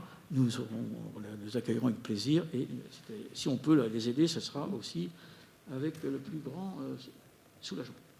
En ce qui concerne l'aménagement du territoire, pour certains d'entre vous, vous avez participé au travail du PLI, hein, qui a été un travail de fond qui a été fait pendant 4 ans de travail avec messieurs les maires et les adjoints à l'urbanisme. Ce projet a été arrêté fin 2018. Donc l'année 2019 a été consacré à la procédure administrative avec l'enquête publique. Donc cela a été arrêté en 2020, au début de 2020. Les requêtes, nous avons beaucoup de requêtes. Hein. Nous avons 1137 requêtes qui ont été recensées, dont 160 pour la commune de Tréguières. Donc c'est normal, hein. C'est un cycle, paraît-il, normal de toutes les communes, toutes les intercommunalités qui font l'objet d'une mise en place d'un PLUI. En fait, la grosse majorité des demandes sont faites pour mettre dans ce terrain constructible. Comme on peut s'en douter, il est évident qu'un terrain qui vaut quelques euros le mètre carré, lorsqu'il devient constructible, passe à quelques centaines, c'est plus la même chanson. Et bien évidemment, on comprend cette attitude, mais je rappelle quand même que ce sont les maires et les adjoints à l'urbanisme qui ont déterminé ce PLUI. Nous étions maîtres d'œuvre à l'époque. Alors, les aménagements, voilà. Les aménagements concernant Tréguières que nous avons subventionnés, c'est l'aménagement du rond-point 75 à Aragon, avec la réalisation d'une piste cyclable tout le long. Je donne le détail, mais il y avait les travaux de VRD, il y en a quand même pour 242 000 euros, vous voyez, dans ces prix. L'éclairage, 21 000 euros, l'éclairage solaire, 17 000, et une participation au CD44 pour la prise en charge d'une partie de la voirie, 69 000. En effet, lorsque nous avons fait la voirie, le département n'avait plus le budget pour le faire. Donc nous avons convenu que nous avions apporté dans les fonds à côté de 69 000 euros, de façon à faire évidemment toute la réfection de ces trous. Et le conseil départemental s'est engagé bien sûr à nous les rembourser, ce qui a été fait. La réalisation d'un giratoire sur la 537, comme vous savez, c'est la route qui joint Tréguières à Grand-Champ-des-Fontaines, donc encore une fois 250 000 euros d'investissement en VRD. VRD, ça coûte cher, bien sûr. L'éclairage il est à 50 000 euros. Nous allons avoir une belle route bientôt. L'aménagement de la desserte de la vue de la ZAC de Belle-Étoile, de Grand-Champ-des-Fontaines, travaux et 210 000 euros. Et les finitions restantes pour l'ouverture du supérieur en juin 2021, à hauteur de 123 000 euros. Vous savez, cette route n'est aujourd'hui pas définitivement réalisée, mais elle le sera quand les travaux seront réalisés pour ne pas perturber la voie. Concernant le parc du Haut-Gèvres, tous les travaux prévus dans le chantier eau et paysage ont été engagés fin 2009 et se sont poursuivis en 2020. Nous allons avoir une réception le 22 janvier, je crois, monsieur le maire. Aménagement de la bourque botanique, avec 3 passerelles nouvelles installées, l'aménagement de la structure bois et les nouvelles installations artistiques permanentes. Le coût de sous-maîtrise d'ouvrage à environ 550 000 euros, et 253 000 de subventions, plus la participation de la communauté communale à hauteur de 45 000 euros, grosso modo 10%. Là encore, nous avons une très grosse subvention, bien sûr. À l'aménagement du territoire, alors là, c'est l'eau et milieu aquatique. Bon, pas grand-chose à dire, hein, si ce n'est que nous allons travailler sur le fond de l'eau jusqu'à Vaux. Vaux, c'est à Nord-sur-Erne.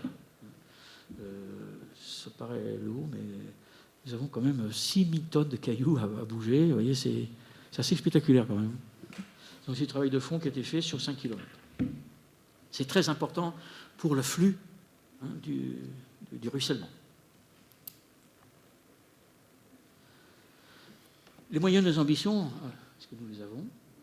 La région, dans le cadre du territoire du CTR, le contrat territoire régional, apporte une subvention de 2 444 000 sur la période 2017-2020. Ce contrat est largement tourné vers la solution de projets communaux. Je vous invite à présenter vos candidatures.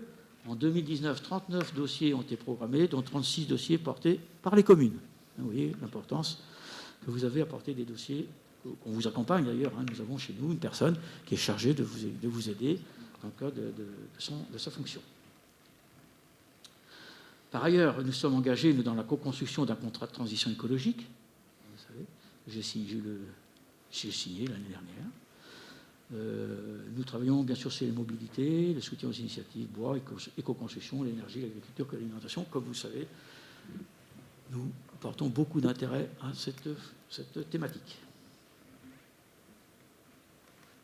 Concernant Trélières, 4 opérations sont financées dans le cadre du CTR à hauteur de 165 000 €. C'est quand même une subvention qui n'est pas négligeable.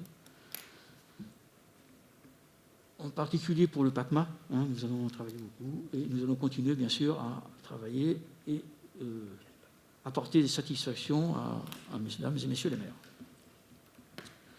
Concernant les moyens de nos ambitions encore, vous savez que la solidarité renouvelée dans le cadre du pacte financier afin de concrétiser une ambition renforcée par la mutualisation en aire de grève. Vous savez que mon premier axe de travail que je voulais porter dans ma première mandature était l'économie de l'emploi, mais également la mutualisation.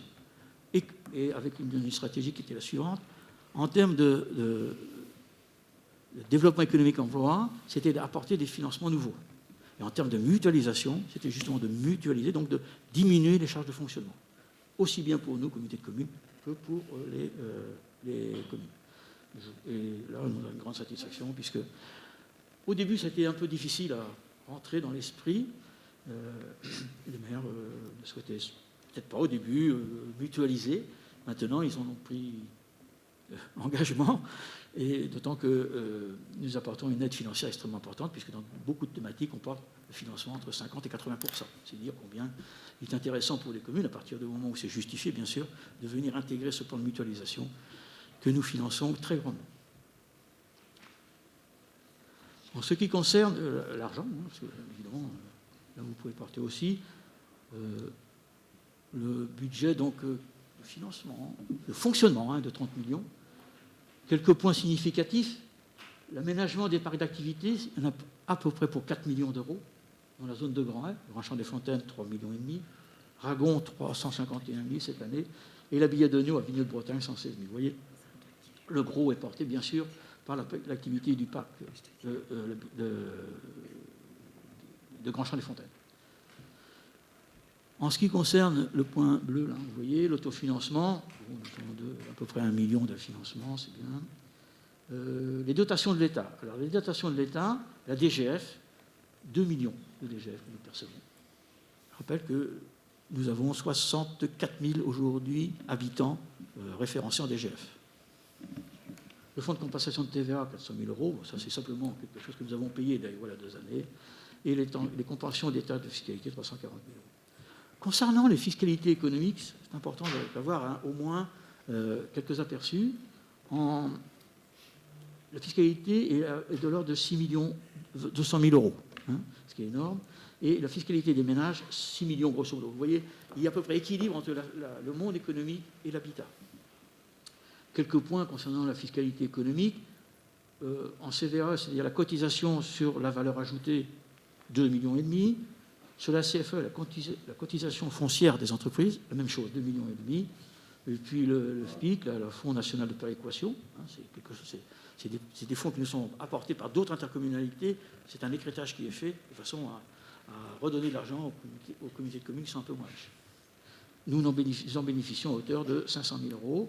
Et la TASCOM, la taxe sur les surfaces commerciales, à hauteur de 400 000 €. Vous voyez, ce qui signifie qu'avec 6 millions d'euros, je vais vous faire le pendant, la fiscalité des ménages. En taxe d'habitation, 5 700 000 €. En taxe foncière, 120 000 € et en taxe foncière bâtie, 82 000 €. Donc le gros est porté bien sûr par la taxe d'habitation. Concernant les produits de services communs, Le service ADS, que je vous ai parlé tout à l'heure, en termes de recettes, c'est 370 000 euros.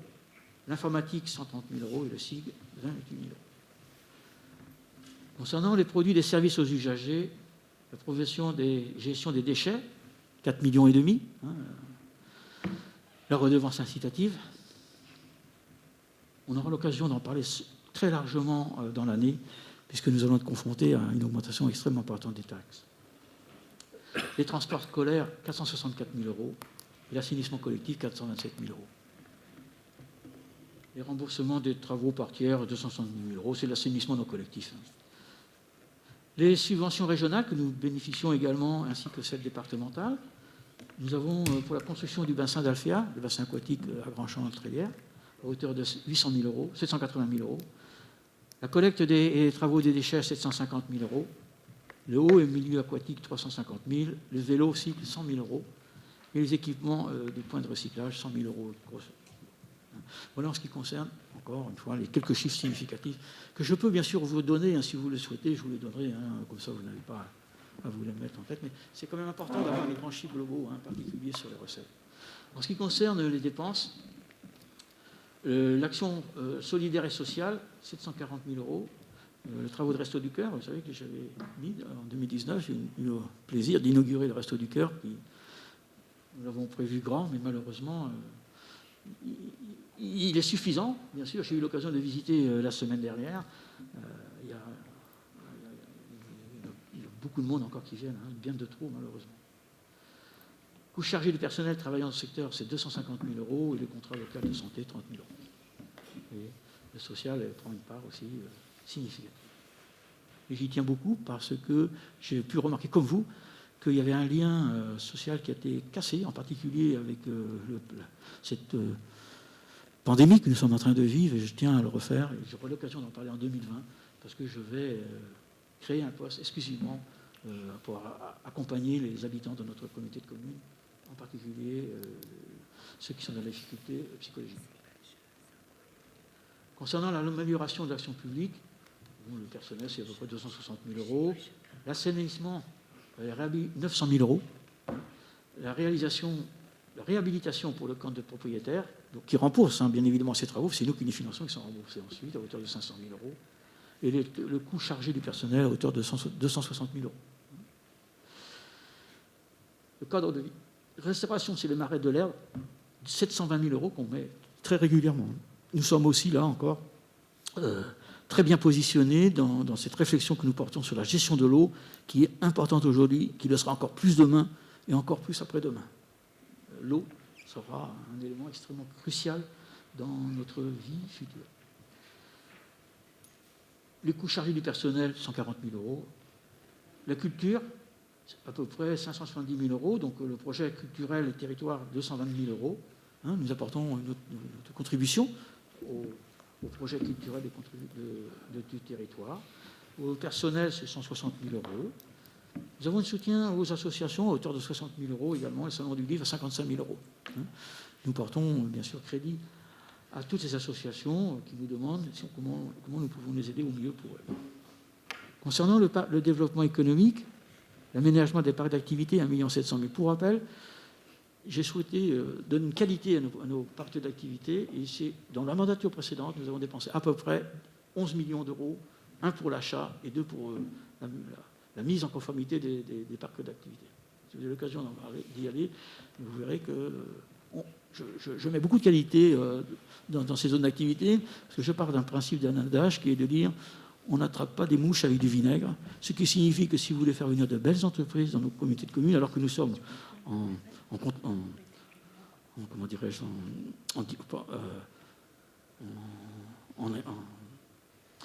les entreprises choisissent aujourd'hui leur parc, puisque les investissements sont lourds et la concurrence est très difficile. J'ai eu l'occasion de signer une affaire il y a quelques années déjà, et nous étions en concurrence avec Bordeaux, avec Marseille et avec Strasbourg, enfin les agglomérations. C'est dire combien les parcs d'activité, la qualité des parcs d'activité joue un rôle important à un moment donné. Nous avons une dette, bien sûr, à peu près d'1 million d'euros. Ça fait partie du jeu. Nous sommes en situation financière extrêmement positive.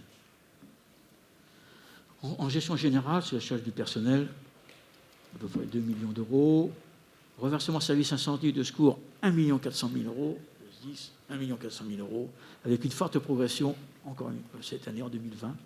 2020, oui, ça va être une progression forte. En fait, ce qui s'est passé, c'est que le SDIS a beaucoup de problématiques à gérer, bien évidemment, et a changé les modes de calcul. Le conseil d'administration a changé les modes de calcul, ce qui signifie que M. le Président est venu nous voir, et puis il nous dit, voilà, monsieur, le conseil d'administration a décidé que les règles de calcul ont été modifiées, et vous, comité de communes d'Adrégef, a un objectif de 5 ans, vous allez avoir une contribution supérieure à 500 000 euros que vous avez déjà aujourd'hui, à monnayer, échelonné à 100 000 euros par an pendant 5 ans. Ce qui signifie que ces 500 000 euros, c'était habituellement les communes qui le portaient, et je pensais que le comité de communes d'Adrégef devait faire un geste vis-à-vis des communes, et donc j'ai décidé, avec vous, le conseil communautaire, de prendre ces 500 000 à notre charge. L'informatique commun, 660 000 euros, et les dépenses leader, enfin ça c'est pas énorme. Concernant l'habitat, le programme de l'action foncière, c'est 820 000 euros. N'hésitez pas à nous solliciter pour faire des études en action foncière. Nous sommes là également. Nous avons travaillé également sur le terrain d'accueil des gens du voyage à hauteur de 150 000 euros. Et en 2020, vous savez que nous allons créer 2 aires de voyage, un à Trélières et l'autre à Nord-sur-Erdre. Et les montants sont de l'ordre de plus d'1 million chacun. Concernant les déchets, la collecte de traitement, c'est à 4 800 000. Concernant les équipements de points de recyclage, c'est 420 000 euros. Les coûts chargés du personnel, c'est 370 000 euros. Concernant l'emploi, vous savez que nous avons deux entités, une à Grandchamp et l'autre à Nord-sur-Erdre. Là encore, si vous avez des gens de connaissances qui ont besoin de recherche d'emploi, qui ont besoin de faire des CV, etc., nous sommes là pour vous aider, pour aider ces gens-là à retrouver un emploi et à les accompagner dans ce changement. La solidarité au niveau des communes, solidarité communautaire égale à 3 millions. Les fonds de concours aux communes, 1 700 000 qu'on a reversé à mesdames et messieurs les maires. Attribution de compensation pour communes, 1 300 000 également. Vous voyez, on redistribue beaucoup d'argent aux communes, ce qui est le fondement même d'une communauté de communes. Je rappelle quand même qu'une communauté de communes est gérée pour gérer les communes. Sans venir bien évidemment dans la gestion communale, mais la répartition doit se faire également en termes de solidarité, et nous voulons faire. C'est ce que nous ferons, et on aura l'occasion encore d'en reparler en 2020, mais il y aura un pacte financier extrêmement important, qui sera un pacte de relance économique que nous allons voter très prochainement. Concernant le sport, les exploitations de la piscine et la piscine sud, que vous connaissez, j'espère que les uns et les autres vous en profitez. Elles sont de bonne facture, vous pouvez y aller. Concernant l'urbanisme, écoutez, c'est le service ADS, c'est 350 000 euros, et les charges personnelles, 170 000 euros. Nous avons également dépensé un peu de sous pour le PLUI à hauteur de 70 000 euros. Vous voyez, nous participons d'une manière assez importante à l'aménagement des communes, autant que se faire se peut. Voilà ce que je voulais vous présenter en termes d'activité 2019. Je sais que c'est fastidieux, ce genre de choses. Si vous avez besoin de renseignements, je vous les donnerai, bien évidemment. Si vous avez besoin d'informations financières, n'hésitez pas, on vous donnera tout ce que vous voulez. En ce qui concerne l'année 2000, l'année qui vient, là, c'est que nous sommes en train de travailler aujourd'hui sur le projet de territoire, et bien évidemment, chacun des vice-présidents a une feuille de route. J'ai reçu tous les vice-présidents et je leur ai demandé qu'ils viennent présenter, lorsque tout sera voté, bien évidemment, c'est-à-dire pas avant avril, mai, juin, voilà. Et comme nous avons 11 vice-présidents à venir nous voir, plus le président peut-être qui viendra, si vous souhaitez présenter le projet de territoire. Ça fait du temps à présenter aussi, mais c'est quand même, il me semble, important que chaque vice-président vienne présenter ses projets. Je pense qu'en une demi-heure, 3/4 d'heure, ça pourrait être fait en préparant bien les dossiers. Ce serait une nouveauté pour tout le monde, puisque ça serait aussi l'avantage, bien sûr, de présenter au fur et à mesure des années à venir les projets de la communauté de communes d'Adrégef. je voudrais terminer mon exposé, si vous permettez. Je vais demander à ce que la communauté de communes soit plus lisible. Et donc, j'ai fait faire un dossier de qui fait quoi. Vous l'avez peut-être regardé sur le site internet. J'ai proposé donc à monsieur le maire de lui donner un document, qui sera bien sûr lisible en mairie. Donc, monsieur le maire, je vous donne ce beau dossier. Vous verrez, c'est un dossier qui est complet. Et monsieur Renou également, si vous permettez, je vous donnerai un dossier que vous pouvez faire lire à qui vous souhaitez, bien sûr. Sachant une chose, c'est que vous avez le même schéma sur les sites internet. Et ça permet, si vous voulez, de voir si vous avez besoin d'un renseignement quelconque, vous avez tout de suite la personne identifiée pour venir vous répondre à votre sollicitation. Voilà ce que je voulais vous présenter. Vous verrez me le voir, monsieur Renou, je vous le donnerai tout de suite pour vous aider à orienter vos besoins. Voilà. C'était simplement un état de fait que je voulais vous présenter.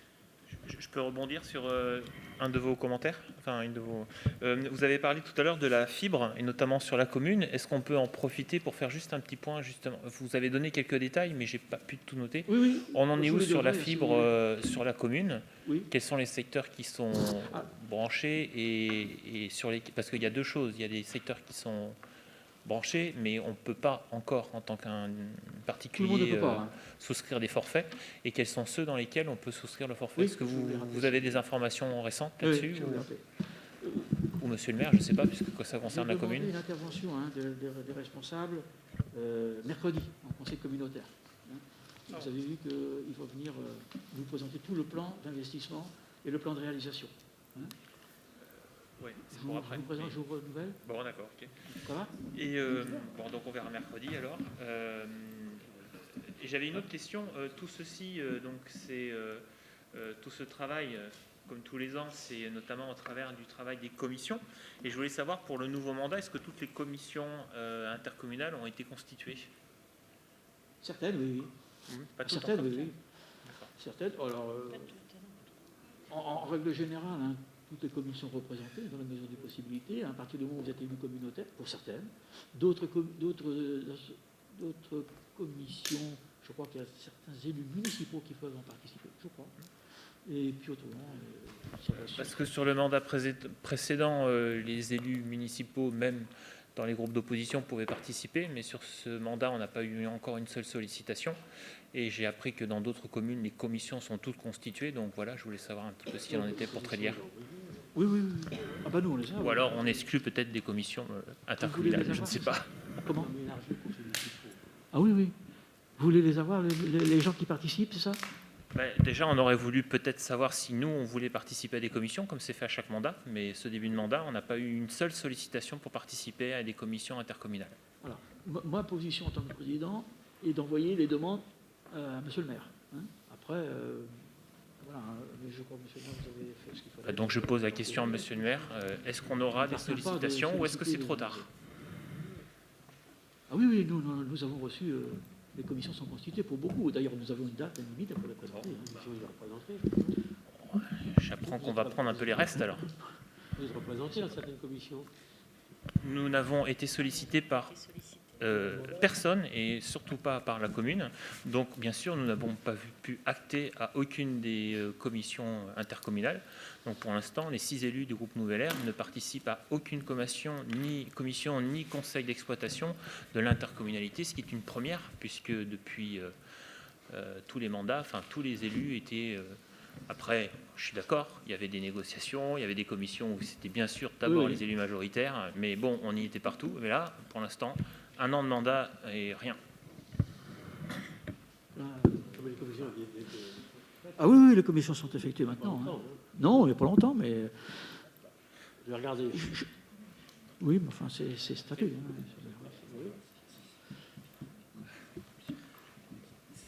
C'est un petit peu, on va pas le prendre mal, mais c'est un petit peu méprisant sur notre rôle et ce qu'on fait. Comme par hasard, encore une fois, en ce début 2021, on voit qu'on est exclu de la vie du coup intercommunale. Alors je ne sais pas si c'est la faute, c'est pas le problème, mais il se trouve que encore une fois, les autres communes vont commencer un travail et nous, si les commissions sont constituées, on ne va pas les défaire, donc on va en être exclu pour tout un mandat. C'est quand même très regrettable et franchement, il y a 4 hier que ça se passe comme ça. Je crois que les commissions étaient présentées au dernier conseil communautaire. Oui. Étaient présentées Oui, ça a été fait chronologiquement. Hein. Ça a été fait chronologiquement. Elles ont été Oui. présentées, mais justement, certaines ont été présentées, pas toutes, et pas tous les conseils, notamment d'exploitation, étaient finis. Et donc, nous attendions que vous nous sollicitiez, comme chaque maire fait dans chaque commune, c'est-à-dire il sollicite tous les conseils municipaux, notamment les différents groupes. Donc, en l'occurrence, à Traillères, il y en a 2, et c'est quasiment toutes les communes, il n'y a que 2 groupes, une majorité et une minorité.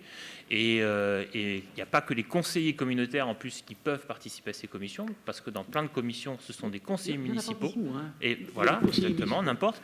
Et là, nous, en tant que moi, conseiller communautaire, comme mes collègues conseillers municipaux, personne n'est à une commission ou un groupe de travail ou à un conseil d'exploitation, parce qu'on ne nous a absolument pas ni demandé et encore moins proposé. Voilà, c'est regrettable. C'est plus que regrettable, c'est quand même... Et dans l'ancien mandat, vous étiez représenté dans la commission CCG? Oui, on était à C'est plusieurs. bizarre, parce qu'on reprend en général, on reprend l'historique hein, des commissions. Alors ça m'étonne qu'on vous a oublié, parce que moi, je n'ai pas... Non, mais je vous le dis. Non, mais en général, on reprend l'historique de... Je regarderai ça personnellement, je vous donnerai réponse. Voilà. Ça me paraît bizarre. Enfin, bon. Je ne suis pas du tout représenté en qualité de conseiller communautaire. Au dernier mandat, j'étais à la commission intercommunale de tout ce qui était autour des problématiques de l'eau. J'étais aussi conseiller au conseil d'exploitation du SPANC, ce qui était d'ailleurs très intéressant parce qu'il y avait une véritable décision. C'était un conseil d'exploitation, ce n'était pas une commission. Monsieur Blanchard était à la commission de la culture, me semble-t-il. Et Jean-Pierre Tual, à l'époque, était à tout ce qui était conseil d'exploitation autour des déchets. Enfin voilà, on participait, et là, non seulement on ne participe pas, mais on ne nous a pas proposé. En général, on reprend l'historique. Si vous étiez représenté, il est normal que vous soyez encore représenté pour ce mandat-là. Donc j'ai regardé ça de près. Ça m'étonne qu'il n'y ait aucun élu conseiller communautaire qui soit parmi les commissions. Enfin, je ne sais pas. Bon, alors, je regarderai ça demain matin, je vous dirai. Ça va être un peu compliqué, hein, puisque ça a été voté aujourd'hui. Mais bon, écoutez, le point d'entrée, monsieur le maire, si on peut apporter quelques modifications, je le ferai, mais ça me paraît compliqué à ce jour, à partir du moment où ils ont été mis en place, votés, etc. Quoi, hein. Voilà ce que je peux vous dire sur la communauté de communes. On est en train de travailler, bien sûr, sur le projet de mandat, qui sera voté en principe mi-avril, guère avant, hein, puisque, enfin, si on a la possibilité de travailler, on verra cette semaine comment ça va se passer, hein, au niveau confinement. L'objectif, c'est effectivement le voter fin mi-avril.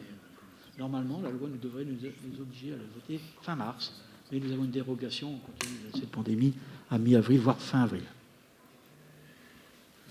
Ce qui vous sera présenté d'ailleurs en commune par M. le maire. Voilà. En fait, si vous voulez, c'est la conférence des maires qui prévoit la stratégie que nous allons apporter au niveau de la communauté de communes des Régènes. Conférence des maires. Parallèlement à ça, les vice-présidents travaillent sur leur aspect opérationnel. Nous allons mixer la stratégie et l'opérationnel au mois de début mars, vers le 8 mars, je crois, ou 10 mars, vous voyez, ce qui nous permettra d'élaborer le projet de territoire. Projet de territoire qui sera voté en commune, puis voté en conseil communautaire, et présenté par monsieur. Enfin, on verra qui le présentera, mais c'est l'objectif. Très bien, merci. Oui, pas de problème. Donc on a terminé pour l'ordre du jour du Conseil. 2 dates à retenir. Le prochain Conseil aura lieu municipal, aura lieu le 15 mars à 19h. Donc c'est pour vous, on verra. Vous avez demandé une question à ajouter. Une question diverse? Oui. Excusez-moi. Je l'ai sous les yeux. Oui, la question diverse était suite à la diffusion des conseils municipaux.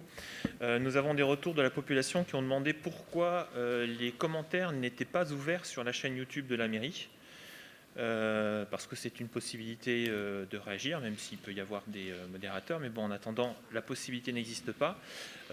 C'est dommage parce que cela ne favorise ni l'échange ni la participation citoyenne et l'interaction avec la population qui le désire. Donc on voulait savoir comment allez-vous répondre à ces questions.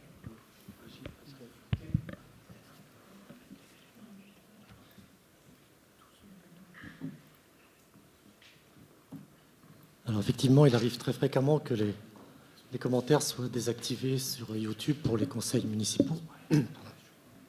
C'est même assez souvent la norme dans les villes qui disposent de plusieurs canaux de communication.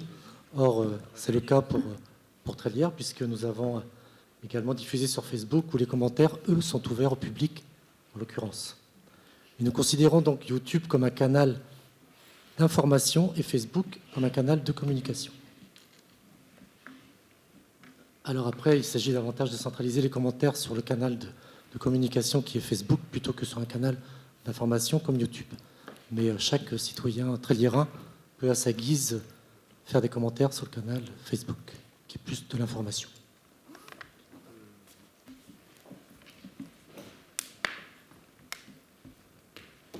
J'espère que j'ai en partie répondu.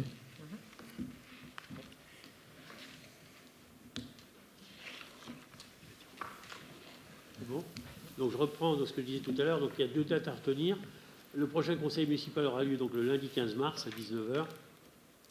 Et puis je vous rappelle, il y a un conseil communautaire qui aura lieu donc mercredi cette semaine, le 27 janvier à 19h à Nord-sur-Eure. Salle Cap-Nord. Salle Cap-Nord. Voilà. Voilà, terminé. J'ai terminé. Donc je vous souhaite, je clôture donc ce conseil municipal et je vous souhaite à toutes et à tous une bonne fin de soirée. Merci. Bonne soirée.